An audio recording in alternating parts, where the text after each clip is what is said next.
Chapter 4, Organizing Principles. What you will learn: organization design, bureaucratic principles, the importance of mission, the difference the age and size make, the learning organization, skill box, starting a nonprofit or not. Organizations are the instruments through which public services are delivered. Whether described as machines, organisms, factories, or jungles, they all have characteristics in common. They are the best way humans have found to bring strangers together to achieve a mission that no one can achieve by acting alone. They take various shapes, including hierarchical to flat, very old to very young, huge to tiny, and loosely formed networks to tightly run machines. Because routines make the actions of organizations predictable and reliable, adapting to change can be difficult. Such was the case with 22 separate federal agencies when they became part of the newly formed U.S. Department of Homeland Security.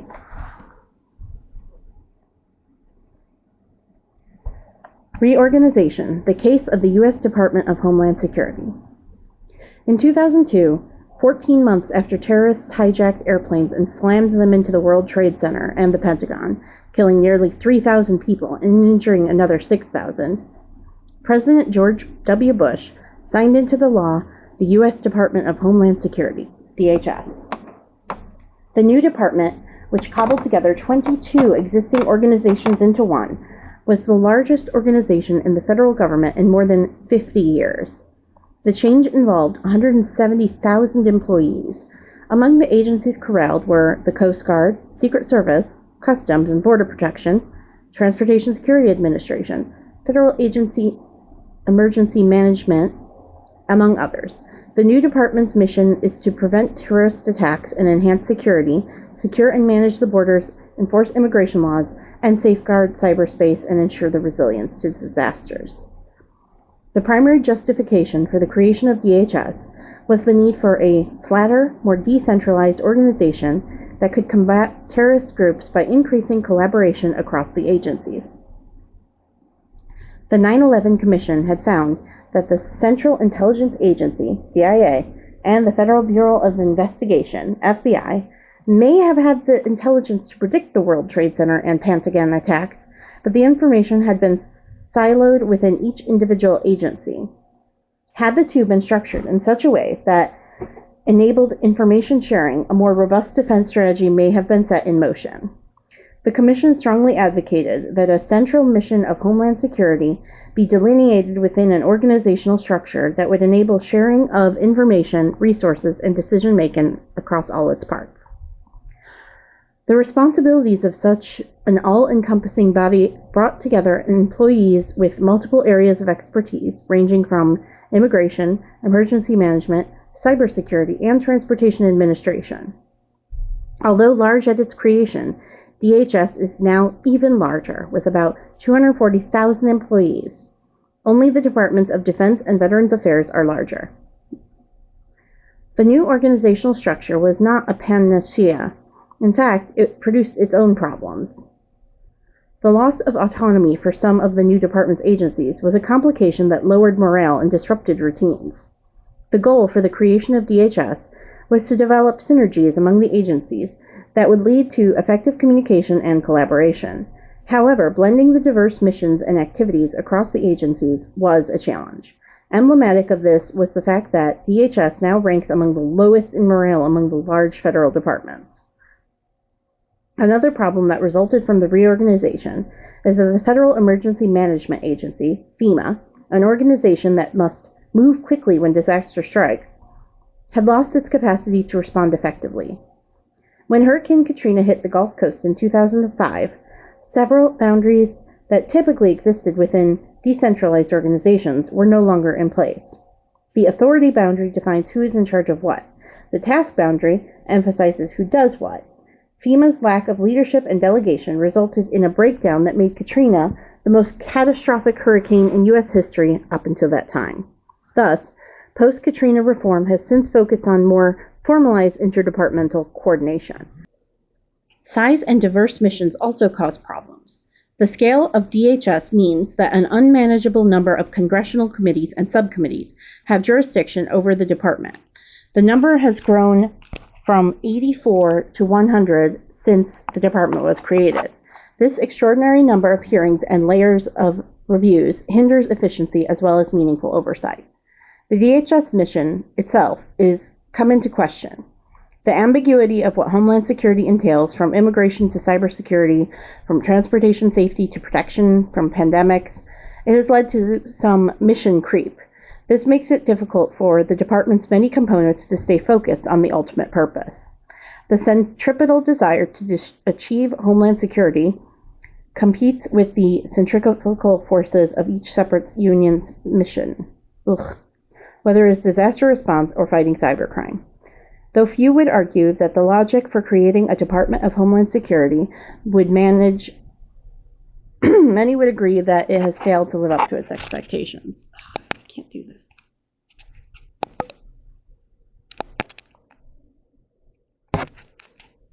The melding of cultures and identity of a department as large as this takes years to develop.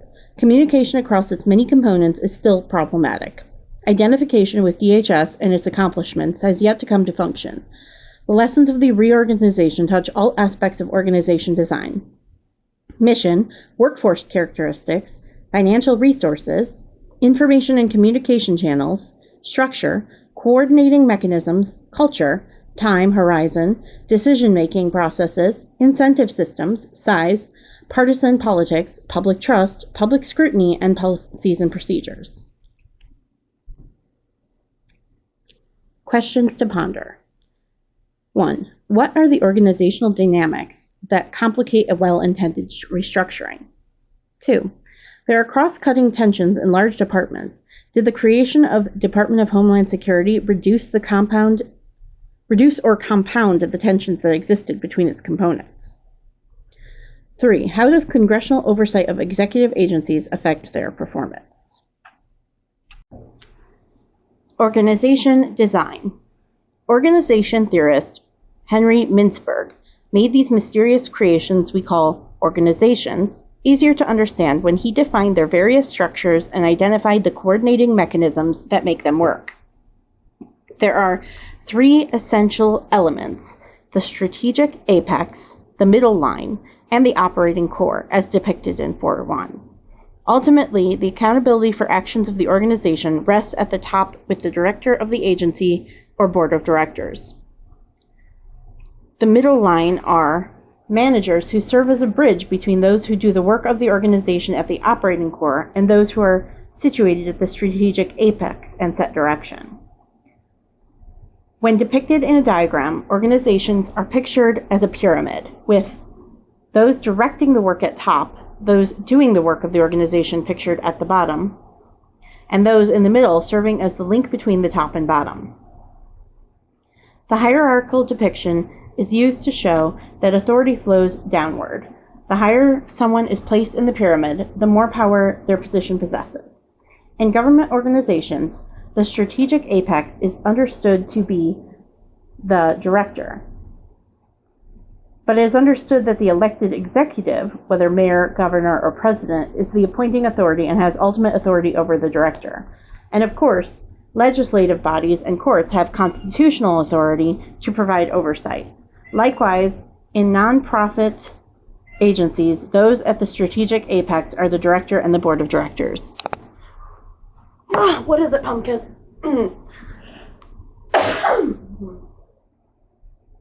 What? You want to go outside?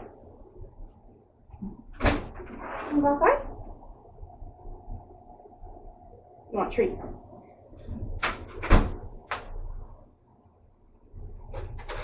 Your papa knocked you out of the bedroom. Kitty. Kitty.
In addition to line positions, those directly responsible for achieving the mission of the organization, there are two types of staff positions: technostructure and support. The technostructure are those employees who usually report to the strategic apex and contribute technical services pertaining to the operations and workflow. These may be accountants, legal staff, human resource trainers, and planners. Another category are support staff, who provide services that make it possible for workers to stay focused on the mission of the organization. Support staff may include the public information officer, receptionist, the mailroom, those who manage vendors, those who process payroll and benefits, and those who provide support for computer hardware and software. An additional element is intangible. It is ideology and encompasses the beliefs, norms, traditions, and values of the organization.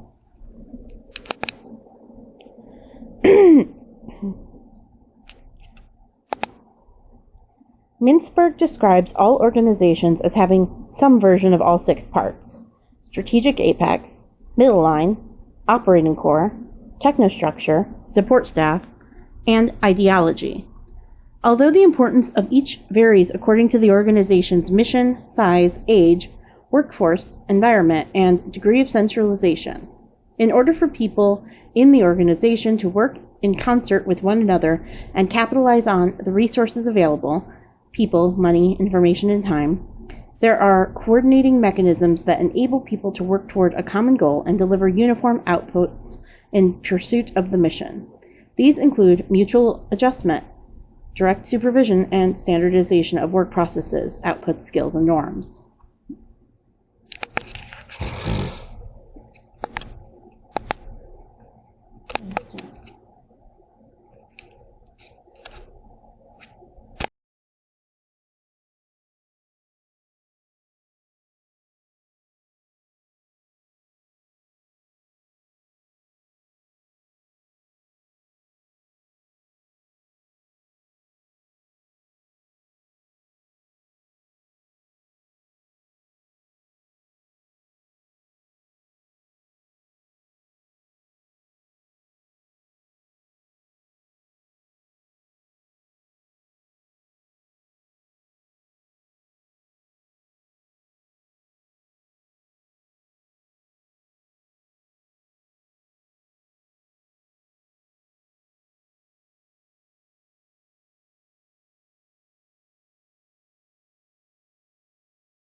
Coordinating mechanisms.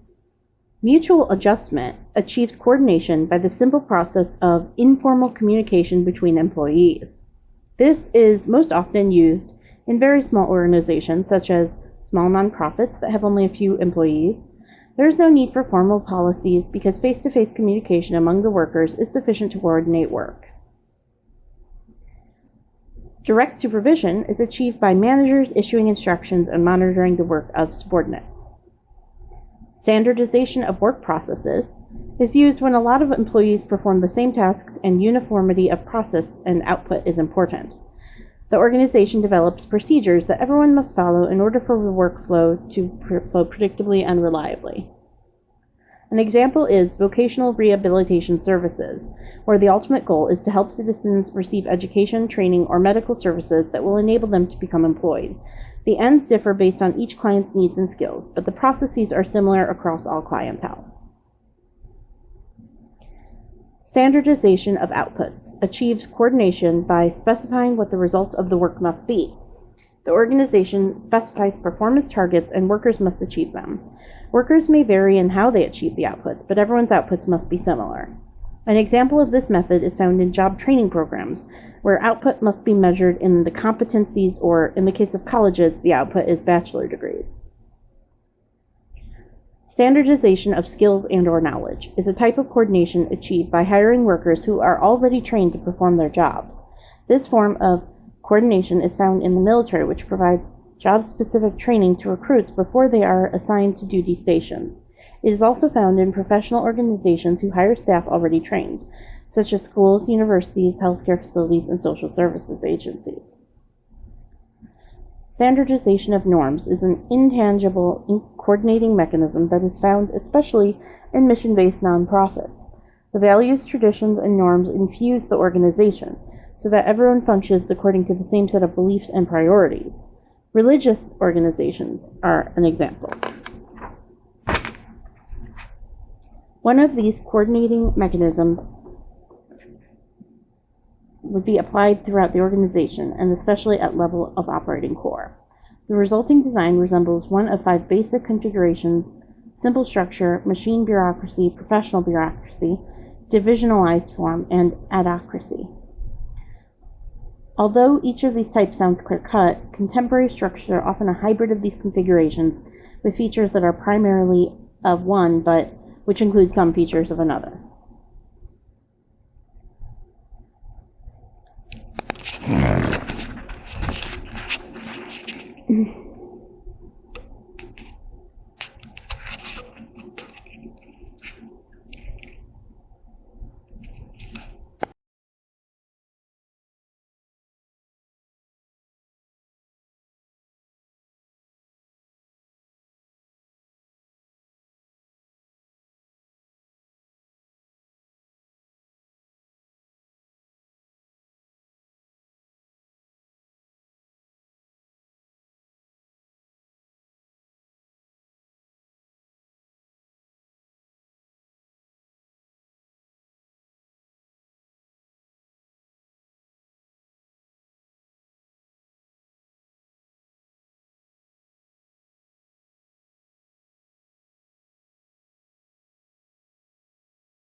Coordinating mechanisms.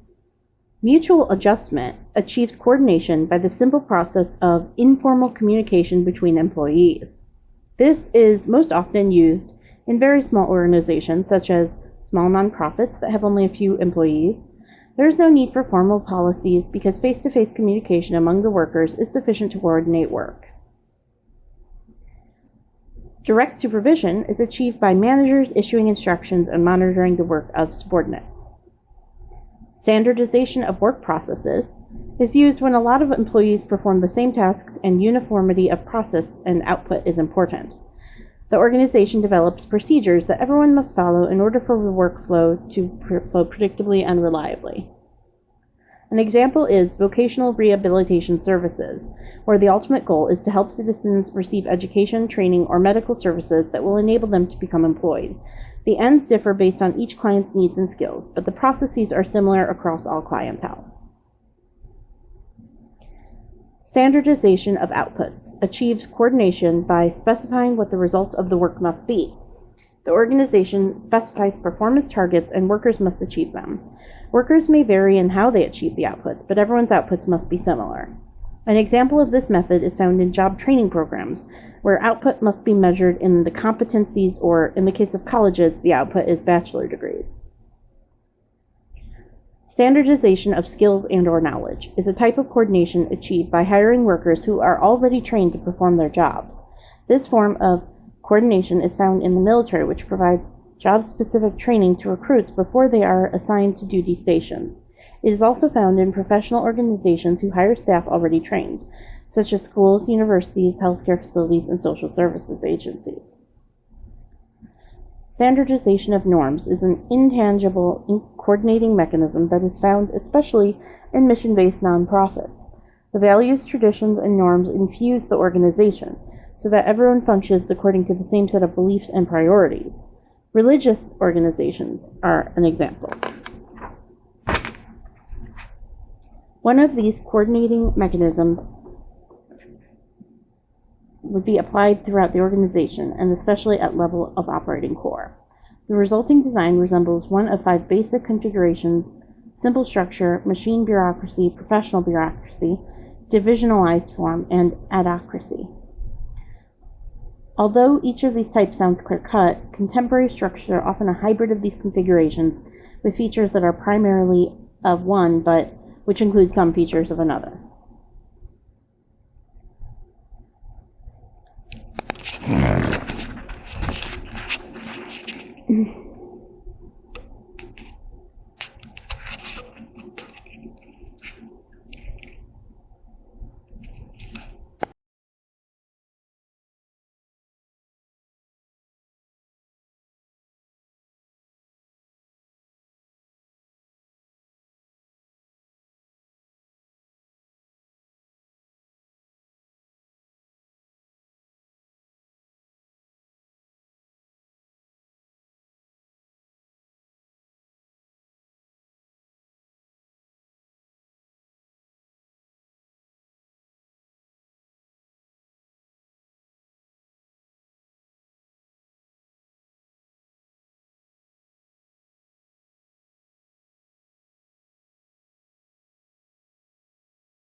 Structural types and their coordinating mechanism. Regardless of whether the configuration is a simple structure for a small nonprofit or a huge divisionalized form such as the Department of Homeland Security, each configuration relies on one or more coordinating mechanisms: mutual adjustment, direct supervision, or standardization of work processes, outputs, skills, or norms. Additionally, each organization puts greatest emphasis on one of the 5 structural elements: strategic apex, middle line, operating core, support staff, or technostructure. For example, in the simple structure, the key part is the strategic apex, which coordinates by direct supervision. The structure is minimally elaborated because the organization is small and highly centralized. This pattern is associated with simple, dynamic environments and strong leaders, and is found in many small nonprofits. In contrast to the simple structure, the machine bureaucracy coordinates primarily by the imposition of work standards from the technostructure so that the organization works like a machine. Jobs are specialized and formalized, operating units are large, and power is centralized vertically at the strategic apex with some horizontal decentralization to the technostructure. There is little discretion allowed in operatives because outputs are standardized. The structure tends to be found in stable environments, especially when mass production of the uniform product is desired.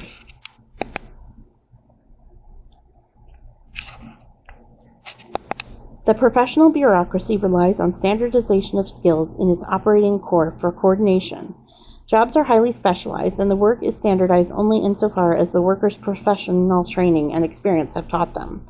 Decentralization is extensive in both the vertical and horizontal dimensions, and there is little reliance on technostructure, for the professionals in the operating core are the technical experts. The divisionalized form is found in large government departments and national or international nonprofits.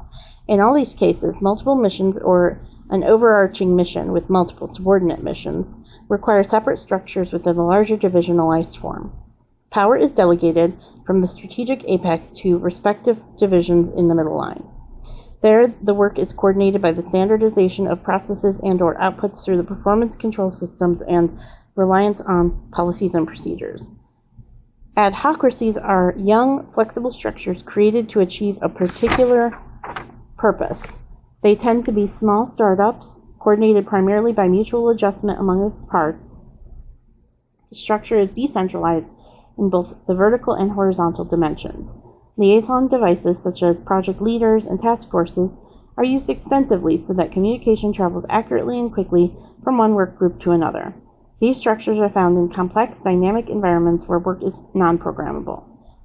In addition to coordinating mechanisms, there are additional design parameters that affect how organizations perform.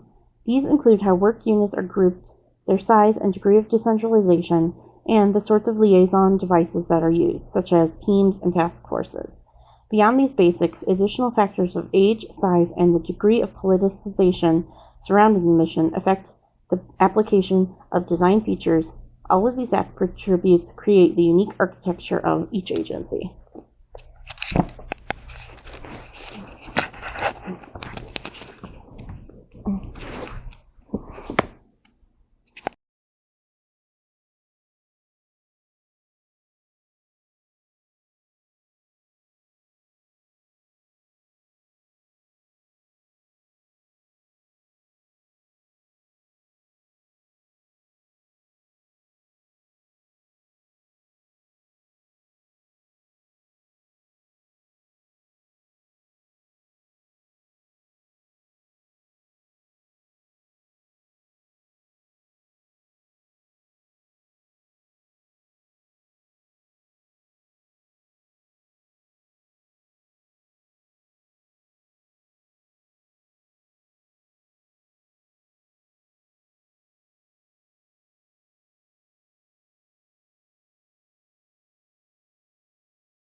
Correlates that affect design. In addition to the usual characteristics of structure and coordinating mechanisms, there are correlates associated with these. For example, the older an organization is, the larger it is. This is because organizations, like people, seek to survive, build on their capacity, and assume greater responsibilities, sometimes called mission creep. The larger an organization is, the more formalized its structure and processes will be. And the older an organization is, the more heavily it relies on tried and true procedures, which will be captured in extensive policy manuals. Small startups can adapt more quickly to changing circumstances because there are fewer people involved in decision-making and fewer historic trappings that govern the paths to be taken. Herbert Kaufman, an astute student of organizations, studied the forces that differentiate between organizations that survive and those that do not. Those that die, meaning merge with other agencies, or simply close their doors, and are those who are resources too few to sustain them, or whose missions are no longer relevant. In case of nonprofits, death comes when the mission is insufficiently attractive to the fundraisers, or when the mission has been absorbed by a more powerful agency.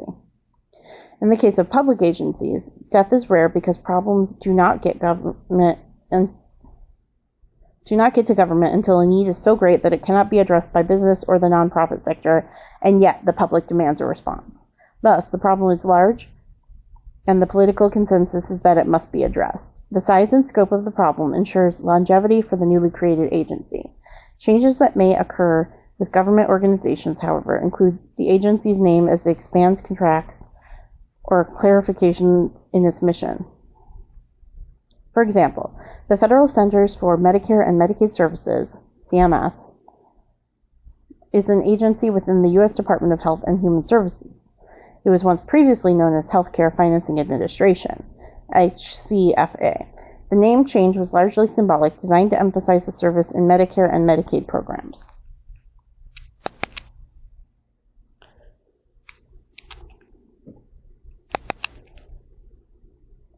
Organizational architecture. Each organization takes the shape it does because of its architecture. Its elements start with the mission and include a number of variables which, when combined, result in a unique constellation of workers and activities. Managers have at their disposal 4 sets of resources: people, money, information, and time. How each is allocated is reflected in the priorities, design, and processes of the organization. Although all organizations, whether business, nonprofit, or governmental, have a blend of these resources, government organizations have an additional imperative. They must be transparent, and their leadership changes periodically based on the results of the partisan elections. Election cycles affect the time horizon within which results are expected, and electoral politics affect how the mission is achieved as well as the budgetary priorities.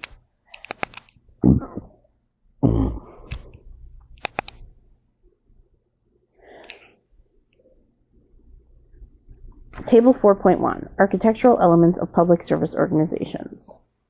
Mission, workforce characteristics, financial resources, time horizon, information and communication channels, structure, coordinating mechanisms, culture, decision-making processes, incentive systems, size, partisan politics, public trust, public scrutiny, policies and procedures.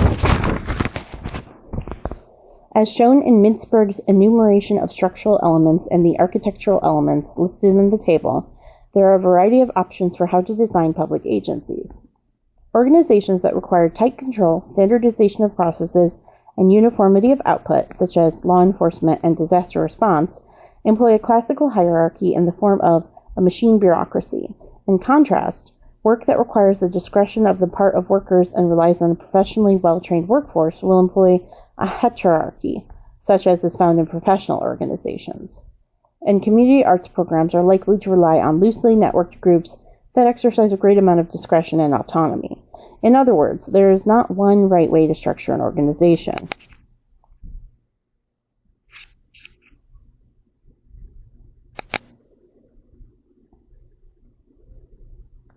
The best configuration depends on a number of factors, including the nature of the work to be performed, the presence or absence of urgency characteristics of the workforce, and external forces that constrain the organization.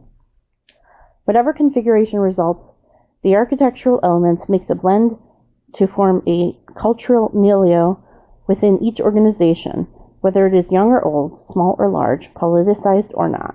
Some elements are under the control of management, and some, like partisan politics and public scrutiny, are not. When organizations take place, such as with the creation of the Department of Homeland Security, some of these elements are perturbed for better or worse, and it takes time for the new normal to be accepted. In the case of DHS, the goal of improving cooperation across subunits was achieved at the price of control and autonomy, and the blend remains a work in progress more than a decade later.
Centralization versus decentralization. The centralization-decentralization continuum is used to describe where decisions are made in an organization. It should not be confused with geographic dispersion. A traditional top-down organization is called that because decisions are made at the top, at the strategic apex by the director. A flatter organization allows for influential decisions to be made at lower levels. For example, in professional organizations such as universities, decisions are made by the faculty. In healthcare facilities, they are made by the clinical staff. Conversely, a geographically decentralized agency, such as a state agency with offices in countries, may or may not employ decentralized decision-making. All decisions may be made at a headquarters, or they may be made in the local offices. The issue of decentralized decision-making is closely related to the subject of administrative discretion. There is tension between the discretion and control. The more that public managers' choices are constrained, the less likelihood there is for corruption or unfairness to occur. But constraints on discretion also hamper creativity and quick action. The less that managers are constrained, the more capacity they have to consider all aspects of a problem and quickly make the best decision given the exigencies of the moment. There is a degree of centralization under management's control. That fact is captured here in case of the Public Transit Agency as it underwent complicated expansion projects.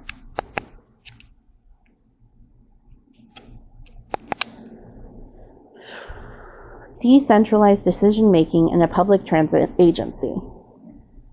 The Regional Transportation District, RTD, is a public transit agency that has served the Denver, Colorado metropolitan area since 1969. It provides bus, light rail, and other public transportation services to roughly 2.9 million people. With the area's burgeoning population growth in recent decades, additional transit projects emerged to meet ridership needs. In 2001, RTD partnered with the state's Department of Transportation, CDOT, in an expansion project called T-Rex. The project was estimated to cost a hefty $1.7 billion. The magnitude of road, bridge, and transportation engineering decisions required by T-Rex concerned officials who feared that a single project manager would find it challenging to meet every contractor deadline. Unforeseen delays could result in extra fees and the project going over budget. RTD addressed the issue by decentralizing project management decisions. The board of directors first delegated authority to the general manager, who then delegated contract, purchase order, and other budgetary decisions to the assistant general manager, AGM. Regular updates were then provided to the board. Decisions when further decentralized when the multi-billion-dollar Fast Tracks commuter rail program was approved in 2004, adding another 122 miles of light rail, 57 new stations, and 21,000 parking spaces across the district. The AGM consequently pushed authority down to the most appropriate program staff, trusting that those closest to the problems would find the best solutions in the timeliest manner. This decentralized decision-making process worked well and became the RTD best practice. Program managers reviewed quality, schedule, and budgetary aspects, while the project manager ensured that T-Rex and Fast Tracks developments were delivered on time and on budget. This type of administrative delegation remains vital to the RTD today, and it helps meet the needs of the greater Denver transit community.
Control, cooperation, and autonomy. There are three inherent tensions within every organization: control, cooperation, and autonomy. Like the corners of a triangle, they are inevitable comrades who do not like one another. How they are managed and balanced is reflected in the culture and norms of the organization. Control requires subordination and relies on hierarchy. Cooperation requires integration, while autonomy requires the opposite, separation and delegation of control. The desire to integrate the work of different departments so that everyone is working in concert with one another fights with the desire for autonomy, which allows individuals and departments to pursue their work free from interference from others. At the same time, the desire to control processes and outcomes fights with the desire for autonomy and for the decentralization that is required if workers and departments are to work cooperatively. Tensions reside in every organization, large and small, and management sets the tone for how they are or are not balanced against each other. In the DHS case, autonomy of individual agencies within the department was sacrificed in order to achieve greater cooperation and control. In the case of the Regional Transportation District, autonomy won over control because management recognized the need to move expeditiously and prevent delays caused by requiring oversight of project managers' decision. Control was lessened in order to move projects forward more quickly.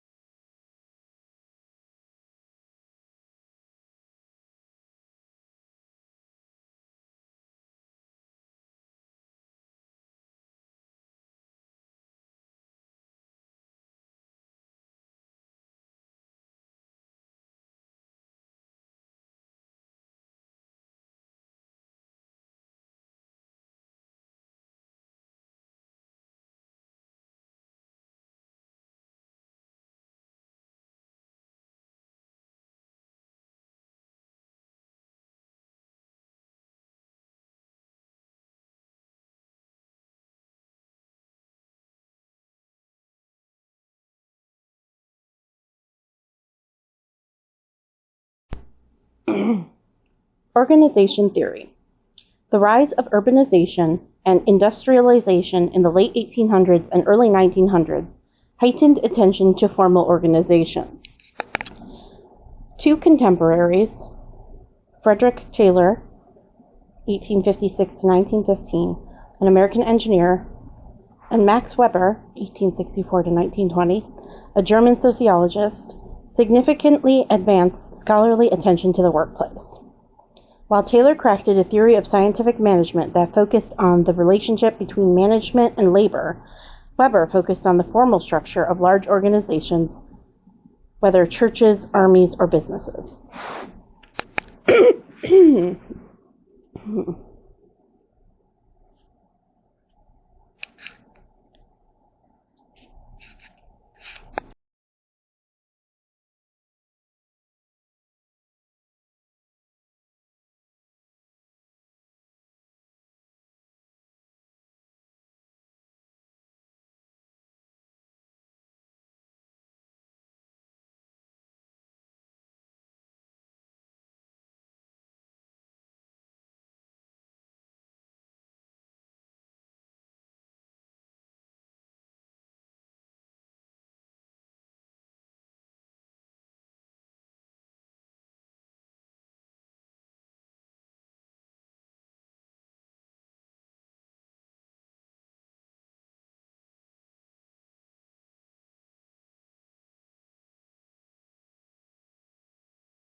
Scientific management.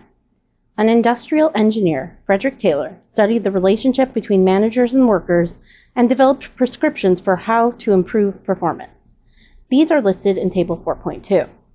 His work represents the first formal treatment of productivity and was soon named scientific management to reflect his rigorous study of how to increase productivity in manufacturing. Although designed with manual labor in mind, Taylor's work was soon applied to service work as well. The principles of scientific management have the goal of improving efficiency through maximizing the productivity of laborers. A contemporary term for Taylorism is process engineering. For example, he studied how manual laborers shoveled coal, and then he wrote prescriptions for how they should dig precisely, lift, and empty their shovels in order to be able to move more coal with less effort. He assumed that workers would not be able to identify the best methods for shoveling, and that managers, because of their superior cognitive abilities, would be the ones to determine how the work could be best performed. He believed that it was management's responsibility to determine the best way to perform each task and then teach workers.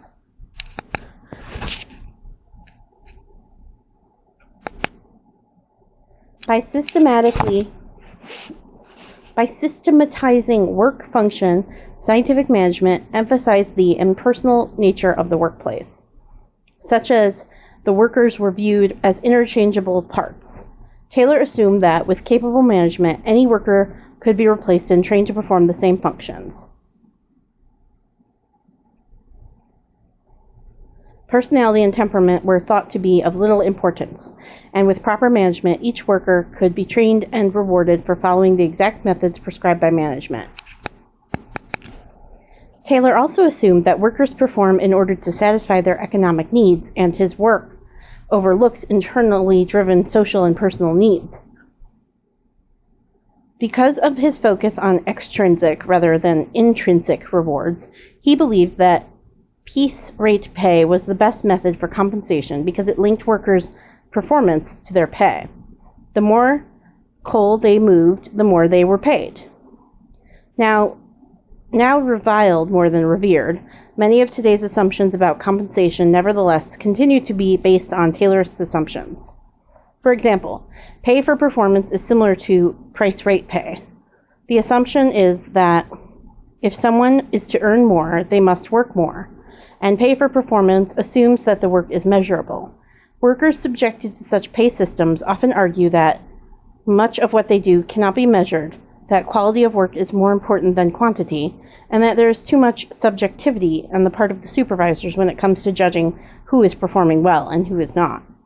Systems developed for manual labor do not transfer well to service work, but the concepts remain popular. Taylorism transformed control from workplace to management, taking away worker autonomy. He assumed that managers would know better how each task could be best accomplished. He viewed managers as the thinkers and workers as the doers. Detailed plans were to be formulated by management and communicated to the workers. Close supervision was seen as essential to preventing workers from soldiering, in other words, being lazy and failing to perform. The development of time and motion studies coincided with Taylor's work on the scientific assessment of the tasks to be performed and are consistent with scientific management principles.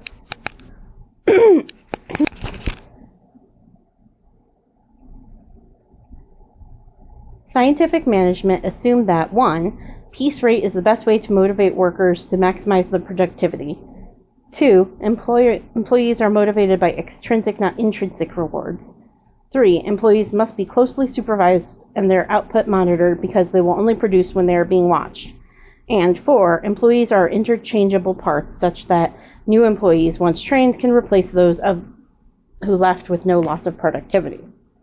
These assumptions and the principles of scientific management, although still present in part, lose their salience with a more educated workforce. The need for discretion in street-level work, the expectation of personal autonomy that college graduates bring to the workplace, and the convenience of telecommuting. The value of Frederick Taylor's work was that it drew attention to regularizing the workplace and defining the roles of managers versus workers.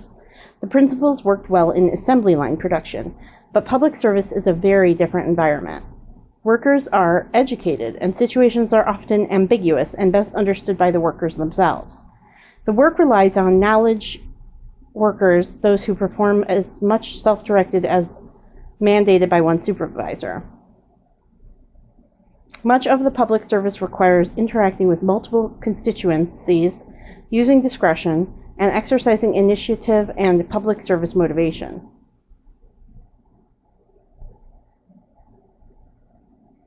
Charged with the responsibility to achieve a purpose, public managers require the skill and authority to figure out how to best produce the desired result. In the RTD case, for example, managers have both responsibility and discretion, and this serves the agency well.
The ideal bureaucracy.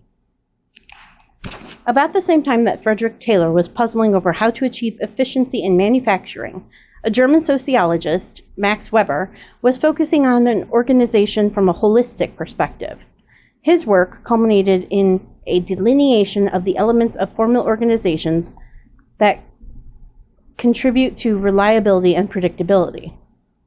An enthusiastic advocate of bureaucracy, Weber noticed that it constitutes the most efficient and rational way for human activity to be organized. He believed that its systemic process and organized hierarchy were necessary to maintain accountability, maximize efficiency, and eliminate favoritism.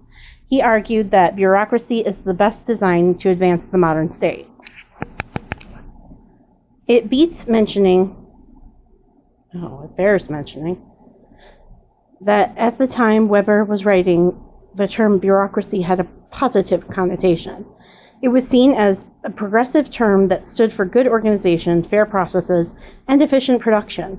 In contrast, the term is now more often used as a pejorative to denote the darker side of organization, where delays are extensive, people are treated impersonally, and the hierarchy and division of labor is used to place responsibility elsewhere for unpopular decisions. It can be argued that the strengths of bureaucracy are one side of a coin, and the problems are the other side and an inevitable consequence. Although imperfect, bureaucracy continues to be the design that endures. From local police departments to public schools and to the Social Security Administration, the Environmental Protection Agency, and the Executive Office of the President, bureaucracy is a distinctive form of social organization whose goal is to regularize and increase the predictability and accountability of government. Max Weber's description of bureaucracy. Experience tends universally to show that the purely bureaucratic type of administrative organization is capable of attaining the highest degree of efficiency and is, in this sense, formally the most rational known means of exercising authority over human beings. It is superior to any other form in precision, in stability, in the stringency of its discipline, and in the reliability. It thus makes possible a particularly high degree of calculability of results for the heads of the organizations and for those acting in relation to it.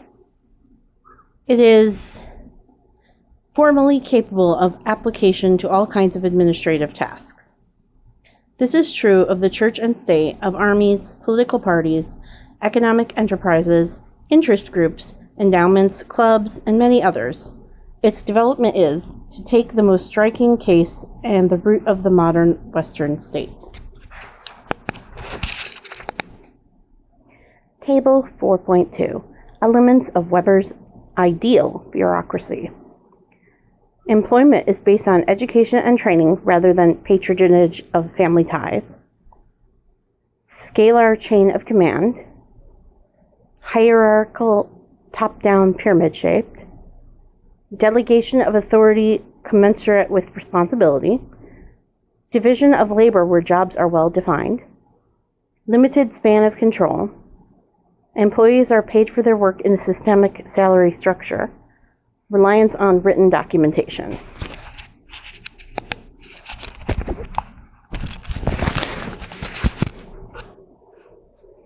Table 4.3 lists the 8 Weberian principles to which ideal or modern organizations should be adhering. These principles describe bureaucracy as a formal organization in which relationships are different from those found in an informal organization, such as a family. The characteristics that Weber enumerates produce 1. Impersonal relationships among workers who are hired on the basis of their technical skills rather than on family lineage or political favor. 2. A clear chain of command in which workers know to whom they are responsible and accountable. 3. A hierarchical authority structure with the person at the top holding the most power. 4. Authority and responsibility delegated downward as the director's prerogative. 5. Division of labor so that workers know the boundaries of their responsibilities. And 6. Limited spans of control for managers so they can effectively monitor the performance of their subordinates. This number varies based on the homogeneity versus heterogeneity of work performed by subordinates, but rule of thumb about the 7 subordinates persists. The final 2 principles are 7. Employees are paid for their work rather than being expected to volunteer their efforts, and 8. Written documentation is the authoritative form of formal communication. To this day, office procedures and communications that are deemed official are those that appear in print on websites and office manuals, while spoken dictates are informal until formalized in writing. Hierarchy works because of the deference to authority.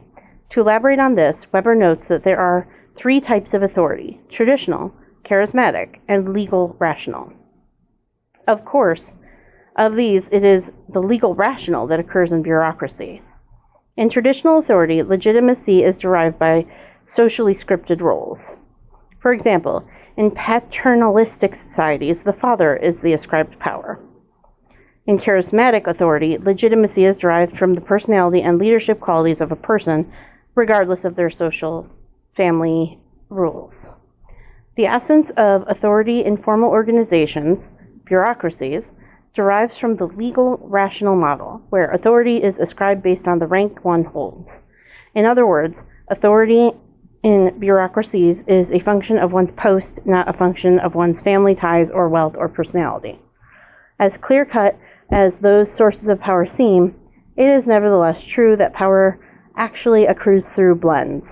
For example, the more charismatic that executives are, the more their legal rational authority is bolstered. Both Taylor's and Weber's writings are emblematic of their times.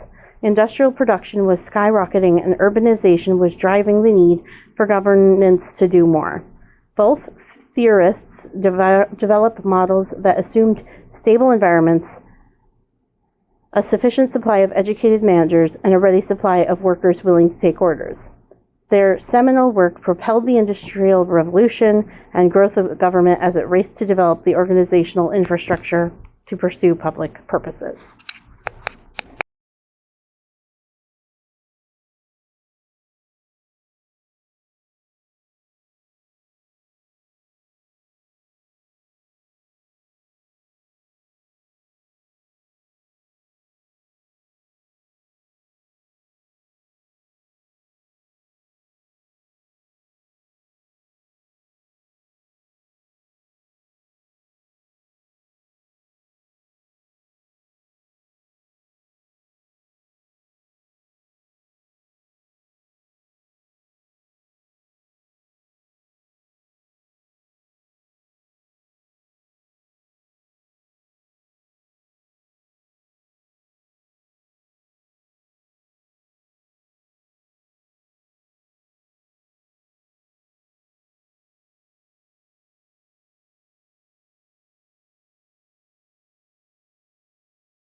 Form follows function. In a departure from Taylor's and Weber's prescriptions, we no longer believe that there is one best way to supervise and one best way to structure an organization. Just as Mintzberg prescribed multiple types of structures, forces surrounding an organization shape and sculpt its outlines. Whether a huge federal bureaucracies or a 3-person grassroots nonprofit startups, form must follow function. The missions, workforce, workflow, communication channels, and accountability mechanisms drive the type of structure that evolves. And when functions change, so must the form, as in the case of RTD and the move to decentralized decision-making, or when after the attacks of 9/11, freestanding agencies surrendered their autonomy to come under the umbrella of the Department of Homeland Security in order to expedite information sharing and collaboration. The contemporary workplace is marked by reliance on teamwork, collaboration across agencies and teams, telecommuting, and networks of providers, whether directly employed or whether contracted to provide specific services for specific projects. The recent reliance on more adhocracies, often as units within traditional bureaucracies, results from any number of factors. Complicated tasks require the work of multifunctional teams. Web-based communication makes it possible for geographically remote persons to collaborate. The complexity of many public problems requires multiple layers of expertise, so teams perform better than individuals, and contracted services can be quickly brought online to pursue specific projects and then terminated when the goal is achieved. Mission drives the organization. The smaller an organization, the more likely it is to have one specific mission with clear-cut goals and objectives. Small nonprofits created to pursue a singular goal, such as provide food for the homeless, have an easier job of communicating what it needs, communicating what it stands for, and why it exists than does a larger organization that serves multiple constituencies. The larger an organization, the more likely it is to have multiple missions and ambiguous goals, such as the case with the U.S. Department of Homeland Security. Organizations strive to survive even when keeping the doors open requires a change in mission. An example of how one nonprofit transformed itself after its original mission was achieved is the March of Dimes Foundation, a national nonprofit founded by Franklin Roosevelt in 1938 to eradicate polio, a crippling neurological disease. Thanks to the development of an effective vaccine, the organization had achieved its mission by the 1970s. Faced with closing its operations or redesigning itself, the organization chose the latter. In 1976, it changed its mission from fighting polio to combating birth defects. Its new mission is improving the health of mothers and babies, and now supplies information and support to families affected by prematurity birth defects and other infant health problems. While a change of mission, such as the March of Dimes, is unusual, it happens occasionally among nonprofits. Government agencies take a different tack. Rather than terminate, they often add to their mission by merging or redesigning agencies to expedite, expand, or refocus services, as shown in the case of Department of Homeland Security. Unlike nonprofits, government agencies must also perform non-mission-based work. For example, sunshine laws protect the public's right to know about the actions, policies, procedures, successes, and failures of government agencies. This requires sufficient staffing so that requests for documents can be fulfilled. Another example is public information officers, who are on staff in most government agencies at the local, state, and federal levels to provide press briefings and updates on activities. Networks. As much as bureaucratic structure continues to be the most accountable, efficient mechanism for pursuing public purposes, networks provide a means of collaboration among multiple agencies.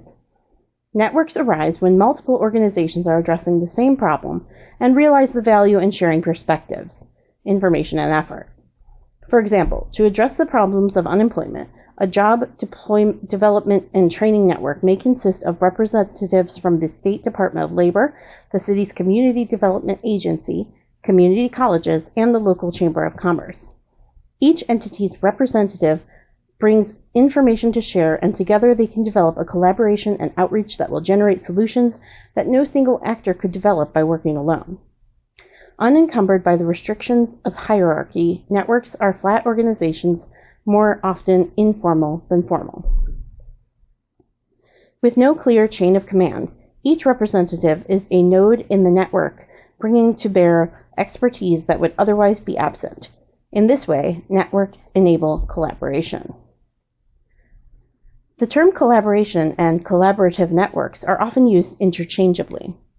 Collaboration denotes the importance of interpersonal skill as well as the importance of organizational entities working together by sharing resources such as staff, information, and services. Collaborations are non-hierarchical and may be formal or informal.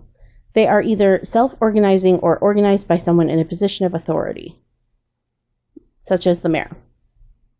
Collaborative networks are collections of organizational entities that work together to provide a public good or service or value when a single agency is unable to create the good or service on its own. Form follows function. Organizational designs that worked in one era may need to adapt to changing circumstances. For example, the 9/11 attack on and continued terrorist threats gave rise to the creation of the Department of Homeland Security. The need for a quick decision-making resulted in decentralized processes in the Denver's RTD. In the next case, a number of agencies changed their processes in order to deliver services required by the American Recovery and Reinvestment Act, a law passed in response to the Great Recession of 2007-2009. Implementing the Recovery Act. The Great Recession of 2007 to 2009 is now considered the worst economic crisis since the Great Depression of the 1930s. The fallout was extensive. 8.4 million people lost their jobs in the United States, more than 10% of Americans lost health insurance, and nearly 4 million homes were foreclosed each year. In response, the U.S. Congress passed the American Recovery and Reinvestment Act. The legislation specified appropriations for multiple programs across a number of federal agencies. More than $787 billion was dedicated to advancing clean and efficient energy, transforming the economy with science and technology, modernizing infrastructure, overhauling education, dispensing tax cuts to create jobs, expanding access to health care, providing career assistance to disenfranchised workers, saving public sector jobs, and protecting vital public services. 28 different departments and agencies were charged with implementing these initiatives. Furthermore, ARRA mandated that at least 70% of the funds be dispersed within 17 months in order to help the American economy recover as quickly as possible. The success of such a rapid, massive endeavor was dependent on effective collaboration, accountability procedures, results, promptness, and transparency throughout each bureaucratic body. A few agencies are highlighted here, illustrating the ability to manage significant budget increases, create new programs with limited capacity, and redesign administrative processes in a condensed time frame. The U.S. Fish and Wildlife Service, FWS, embodied exemplary financial management strategies after it was awarded a windfall allocation. With millions to spend, implementation went to work. FWS is comprised of more than 700 field offices across the 8 regions of the U.S. Department of the Interior, DOI. Intergovernmental collaboration was critical to success. Each regional office developed its own implementation team to ensure funds were distributed to local offices on time and projects moved forward as planned. In addition, headquarters established a central reporting tool to track the completion of development phases and provide support to the implementation teams as needed. Agencies and departments were also challenged with creating new programs, procedures, application forms, and management systems in the first 17 months. For instance, the U.S. Department of the Treasury was responsible for distributing cash payment programs in place of previous renewable energy tax credit programs. Recipients were rewarded based on the number of kilowatt hours of electricity they produced with renewable energy, such as wind turbines, solar panels.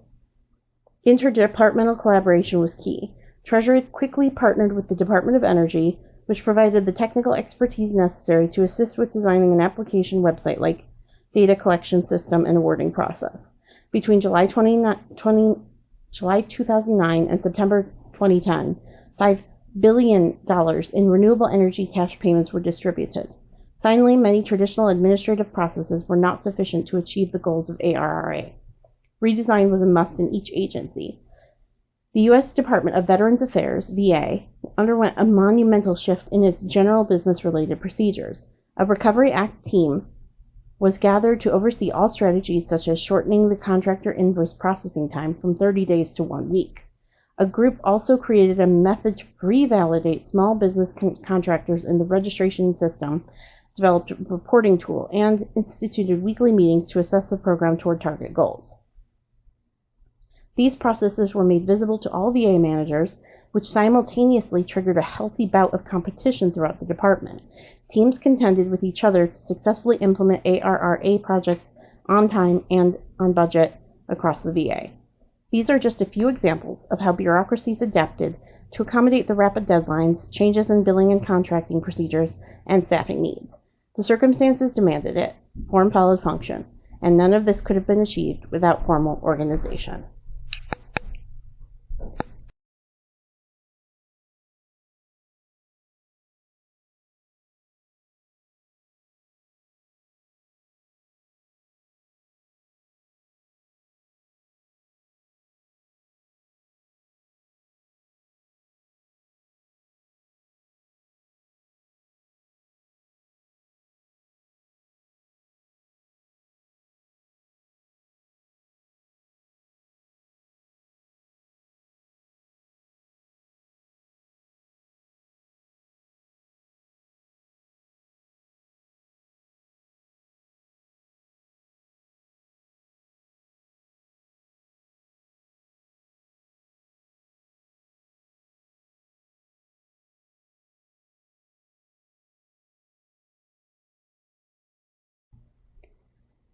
Political control of the bureaucracy.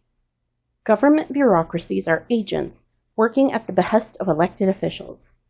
In a principal-agent relationship, elected administrators, whether president, governor, or mayor, are constitutionally charged with the responsibility of fulfilling the demands of statutes passed by legislative bodies, which are agents of the public at large.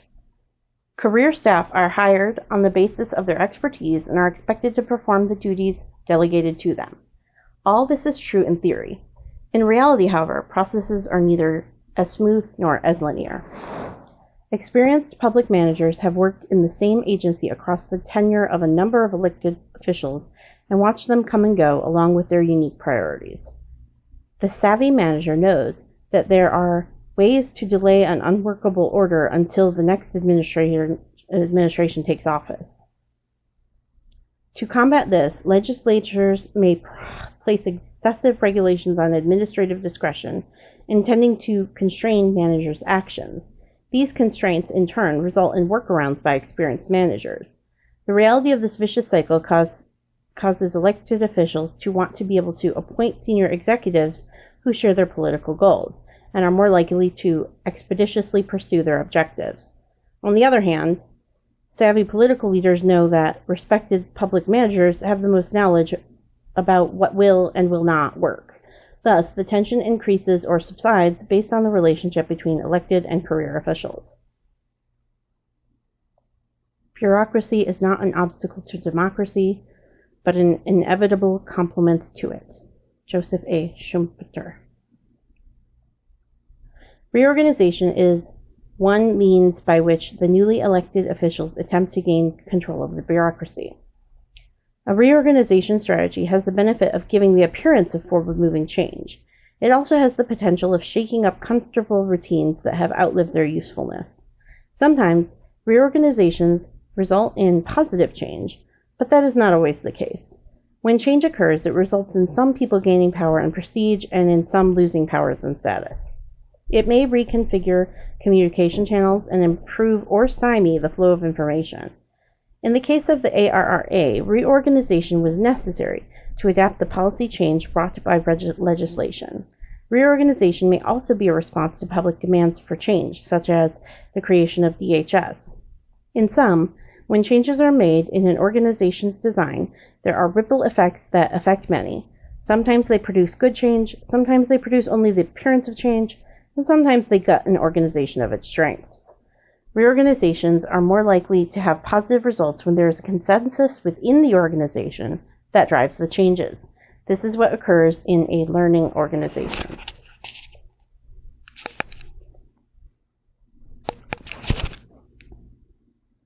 The learning organization.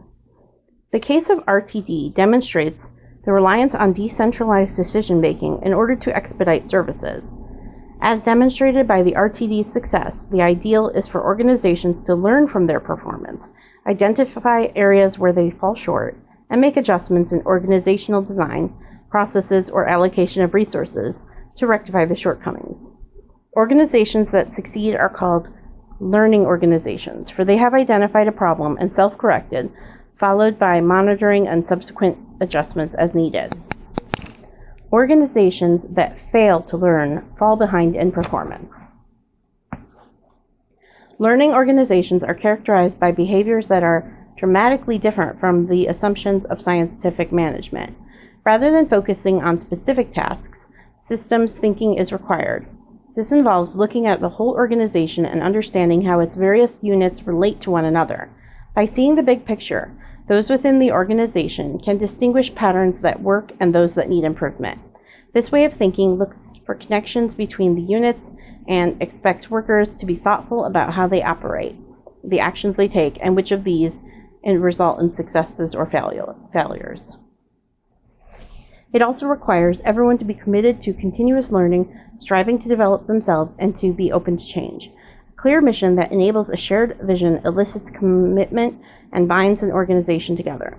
Sometimes called double-loop learning, there is a dynamism in this process that contrasts sharply with the singular focus of each worker on his or her own performance as prescribed by the scientific management. Double loop learning is contrasted with single loop because it includes feedback after the application of a solution is implemented. This continuous feedback enables workers to know that what they're doing is working well, or what is not, and what is the effect of adaptations. Self-reflection, careful observation, identifying problems, and making adjustments and monitoring them in a continuously iterative process are the dynamic elements of learning organizations. To summarize, a learning organization does away with the mindset that it is only senior management who are responsible for doing all the thinking. It is an empowering notion that trusts workers at all levels to care about the mission and the quality of the outputs. Learning organizations challenge all employees to tap into and develop their own resources and potential in order to achieve a shared goal.